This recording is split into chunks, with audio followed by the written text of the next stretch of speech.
Ici, nous allons bâtir un nouveau temple, le sanctuaire royal du soleil. Bienvenue à Versailles.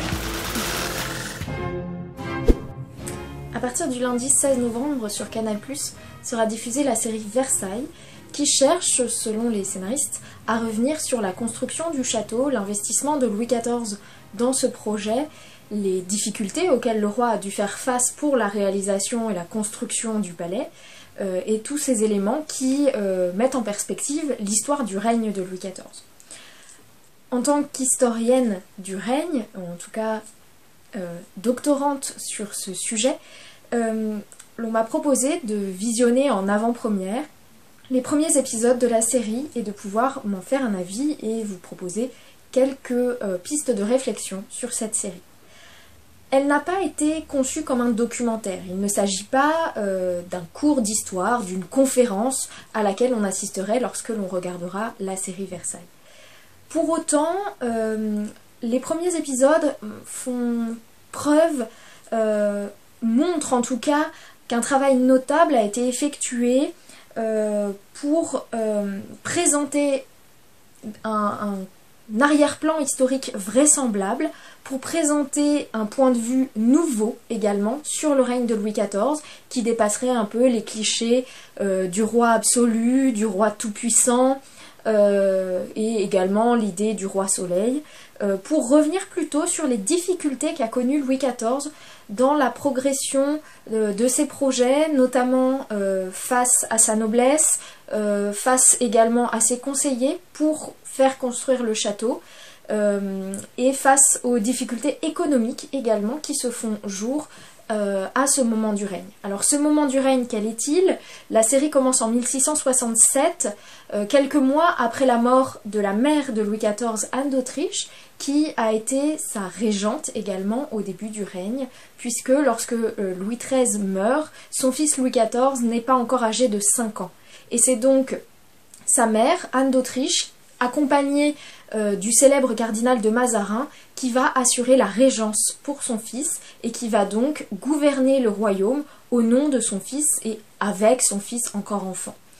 1667, pour les scénaristes de la série, c'est une année charnière et l'on va voir que eh bien, cette idée qui est développée dans la série n'est pas tout à fait juste. Je souhaiterais donc à la fois montrer d'abord que la série repose sur des piliers tout à fait vraisemblables, tout à fait cohérents, mais qu'elle dénote également de vraies erreurs, des invraisemblances, voire vraiment des fautes qu'il aurait été bon de ne pas exprimer ou qu'il aurait été bon de corriger avant même le tournage. Alors, quelles sont les données très justes qui sont développées dans la série, qui sont vraiment intéressantes? Ce sont toutes celles qui constituent l'arrière-plan historique du règne de Louis XIV, qui montrent justement le roi jeune. À ce moment-là, effectivement, Louis XIV n'a pas encore 30 ans. Il est assez jeune. Il va investir l'espace de Versailles, qui n'est alors qu'un pavillon de chasse qui était utilisé par son père Louis XIII et qui est utilisé par Louis XIV lui-même comme résidence ponctuelle, surtout résidence pour les chasses, pour les divertissements et pour des grandes fêtes qu'il va commencer à organiser à partir de 1664.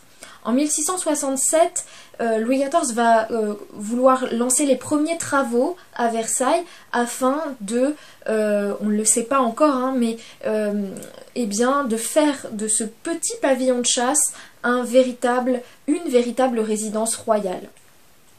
Alors pour les scénaristes de la série, comme je le disais, 1667 concentre énormément d'événements qui ont l'air de se dérouler tous en même temps. Et c'est le premier élément que je voudrais critiquer, c'est cette invraisemblance, le fait de prendre des événements qui ont eu lieu à d'autres époques, soit avant, soit après 1667, et de tous les concentrer ici pour donner un petit peu plus de corps à la série. Voilà.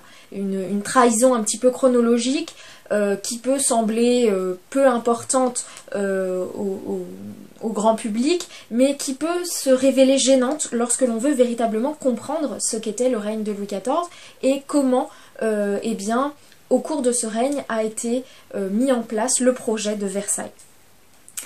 Je le disais donc, tout de même des données intéressantes qui constituent l'arrière-plan du règne. Je pense notamment à des détails qui ponctuent la série, qui sont développés dans la série et qui viennent donner du corps, qui viennent donner de l'épaisseur aux personnages et aux lieux également. Alors ces détails, ce sont par exemple les cauchemars de Louis XIV qui sont développés. La série commence sur ces faits. Louis XIV est en train de dormir, il est à Versailles dans son pavillon de chasse et il fait un cauchemar où il revoit l'agonie de sa mère.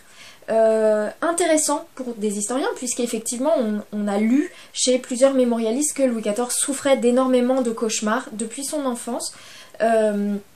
Et donc finalement, dès le début de la série, non seulement on attaque, si j'ose dire, sur un fait avéré, et en tout cas lisible dans des sources, mais en plus, on commence non pas en montrant un Louis XIV glorieux et tout-puissant, mais un Louis XIV plus faible, peut-être plus humain. Et c'est là tout l'intérêt aussi de la série, qui met en avant vraiment les acteurs, des figures qui entourent le roi. Je pense à son frère, Philippe d'Orléans, qu'on appelle Monsieur. Je pense également à la reine Marie-Thérèse. Je pense également à certains de ses conseillers, à son valet de chambre qui est particulièrement mis en avant dans la série.